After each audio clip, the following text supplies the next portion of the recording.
Hello everyone, आज है 16 जनवरी और आज इस वीडियो में हम बात करने जा रहे हैं रेल विकास निगम के बारे में। 11% की बड़ी तेजी आई यहाँ पर। काफ़ी अच्छी रफ्तार रेल विकास निगम के शेयर में देखने को मिली और इरकॉन का शेयर भी आज 15 साढ़े 15% की बड़ी तेजी दिखाता नजर आया। आईआरएफसी में भी तकरीबन 4% की तेजी। रेलवे के शेयर दोबारा से एक बार फिर तेजी दिखाते हुए नजर आ रहे हैं, लेकिन वीडियो में स्पेसिफिकली हम बात करेंगे रेल विकास निगम के बारे में, क्योंकि यहाँ पर जो तेज़ी बनी है वो खबरों के आधार पर बनी है।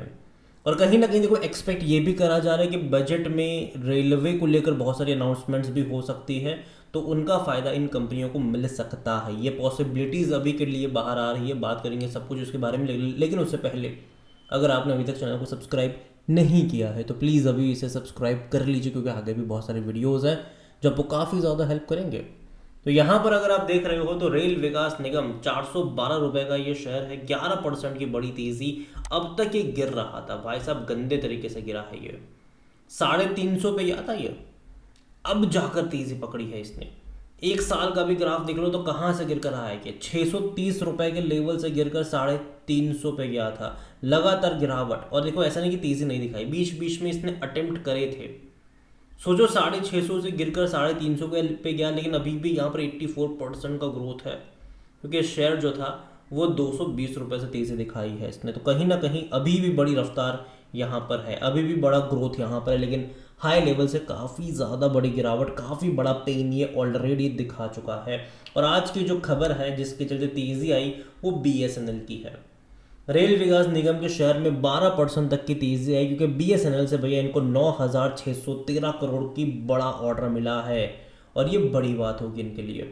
यहाँ पर देखिए, आज बेहतरीन तेजी आई जब खबर आई कि बीएसएनएल से इनको तकरीबन 9,613 करोड़ रुपए का एक बड़ा ऑर्डर यहाँ पर मिला है। और यहाँ पर letter of acceptance has been receive from BSNL for development. अगर आप देखोगे यहाँ पर तो होगा क्या कि creation and upgradation and operation and maintenance के यहाँ पर of middle mile network of BSNL के ये पूरे के पूरे। और ये बहुत बड़ा ऑर्डर है। यहाँ पर 3 साल for construction and 10 years for maintenance का कॉन्ट्रैक्ट यहाँ पर रेल विकास निगम को मिला है बीएसएनएल की तरफ से। और आज इसी के चलते एक बड़ी तेजी कह सकते हैं कि रेल विकास निगम के शेयर में हमें देखने को मिली। और उसके साथ साथ बजट को लेकर भी एक्सपेक्टेशन अभी से बाहर आ रही है लोगों की, कि खबरें भी आ रही है उड़ती उड़ती कि कहीं ना कहीं कुछ ना कुछ तो मिल सकता है रेलवे के लिए, जिसके चलते अगर आप देखोगे तो इरकॉन में भी तेज़ी थी, ठीक है, और आरजीएनएल में तो थी ही। यहाँ पर अगर हम वॉल्यूम के बारे में देखें तो 2,33,00,000 से भी ज़्यादा के शेयर्स यहाँ पर ट्रेड होते नजर आए। बड़ी क्वांटिटी में ट्रेडिंग चल रही थी इसकी, काफ़ी बड़ी क्वांटिटी में।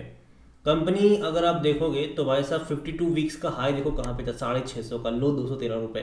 तो आप समझ रहे हो कि कितना ज़्यादा ये फ्लक्चुएट हुआ है, कितनी बड़ी अप्स एंड डाउन्स यहाँ पर देखने को मिली। और अभी जिस प्राइस पे है ये इन दोनों के मिडिल का प्राइस है। मार्केट कैप इसका 85,000 करोड़ से भी ज़्यादा का देखने को मिल रहा है, जो कि काफ़ी बड़ा मार्केट कैप मैं कहूँगा। और जहाँ तक वैल्यूएशन के बारे में भी अगर हम बात करें, ये महंगा है, ठीक है, काफ़ी महंगा है। 57 का पी रेशो जा चुका है इसका, सेक्टर पे 16 का है। तो पहली चीज़ तो ये कि भाई साहब देखो, खरीदारी के लिए कहीं ना कहीं ये लेवल उतना अट्रैक्टिव नहीं है। खबरों के आधार पर डेफिनेटली यहाँ पर अप्स एंड डाउन आपको देखने को मिलते रहेंगे। हालांकि लॉन्ग टर्म के लिए मुझे कंपनी खराब नहीं लगती, क्योंकि देखो मैं अभी भी मानता हूँ कि रेलवे में अभी भी बहुत कुछ करना बाकी है। रेलवे, अगर आप इंडियन रेलवे को अगर आप देखते हो बाकी बड़ी बड़ी डेवलप्ड कंट्रीज़ हैं उनके मुकाबले, तो अभी भी हम काफ़ी पीछे चल रहे हैं। और अभी भी आने वाले टाइम में जो इंडियन रेलवे का भी 2.0 फेज़ हमने देखा तक नहीं है, ठीक है। वंदे भारत डेफिनेटली है, लेकिन अभी भी बुलेट ट्रेन वाला फेज़ अभी बाकी है इंडिया का, जिसमें बड़ा टाइम लगेगा। तो कहीं ना कहीं जब हम बात करते हैं रेल नेटवर्क को बढ़ाने की, जब हम बात करते हैं रेलवे स्टेशन को अत्याधुनिक बनाने की, जब हम बात करते हैं रेलवेज़ को अत्याधुनिक बनाने की, तो अभी भी हम बहुत पीछे हैं। और उसके लिए मुझे लगता है कि आने वाले टाइम में गवर्नमेंट बहुत सारा पैसा स्पेंड भी करेगी, और कहीं ना कहीं उसका फ़ायदा भी होगा इन कंपनियों को। और जहाँ तक नंबर्स के बारे में देखें तो कोई नंबर अच्छे नहीं थे इनके पिछले कुछ क्वार्टर के, काफ़ी ख़राब मैं कहूँगा। रेवेन्यू 5,000 करोड़ में सिमट रहे थे इनके, प्रॉफिट 250 करोड़ 300 करोड़ में सिमट रहे थे, जबकि कंपनी बीच के कुछ क्वार्टर में 400 से 400 करोड़ तक के प्रॉफिट भी कर रहा था ये। तो नंबर पिछले 2 क्वार्टर के खराब रहे, स्पेसिफिकली इनके प्रॉफिट वाइज। जून में सिर्फ और सिर्फ 224 मतलब करोड़ का ही प्रॉफिट था, सितंबर में 285 करोड़। तो ये कम है, ये नंबर्स कम है ये नंबर। इनको और बड़े प्रॉफिट्स, इनको और बड़े रेवेन्यू करने पड़ेंगे, तब जाके इसका वैल्यूएशन जस्टिफाई हो पाएगा या फिर एडजस्ट हो पाएगा। और जहाँ तक शेयर होल्डिंग के बारे में अगर हम बात करें, प्रमोटर के पास 72.84% का स्टेक है। प्रमोटर यहाँ पर देखो गवर्नमेंट है, और अब बहुत ज़्यादा स्टेक यहाँ पर डाइल्यूट नहीं करेगा जो गवर्नमेंट है, ये थोड़ा बहुत कर सकते हैं, लेकिन अब बहुत ज़्यादा क्वांटिटी नहीं बेची जाएगी, क्योंकि ऑलरेडी जो 75% का थ्रेशोल्ड था वो ऑलरेडी यहाँ पर मीट हो चुका है। हो सकता है कि शायद 3-4% बेचा अच्छे खासा पैसा जुटाने के लिए, लेकिन और बड़ी गिरावट मतलब और बड़ी शेयर होल्डिंग को कम करना मैं उतना ज़्यादा मानता नहीं कि होगा यहाँ पर। जहाँ तक म्यूचुअल फंड की बात करें, 0.21% की छोटी सी ही होल्डिंग है उनके पास। ज़्यादातर अगर आप देखो तो एफ के पास है, और डोमेस्टिक में भी अगर आप देखो तो इंश्योरेंस के पास ही सब कुछ है, और इंश्योरेंस में आता है एल के पास सबसे ज़्यादा मतलब ज़्यादा क्वांटिटी यहाँ पर है। रिटेल की होल्डिंग 13.64% की हो, जो अदर पार्टीज़ है वो 2.14% का स्टेक यहाँ पर लेकर बैठे हुए हैं।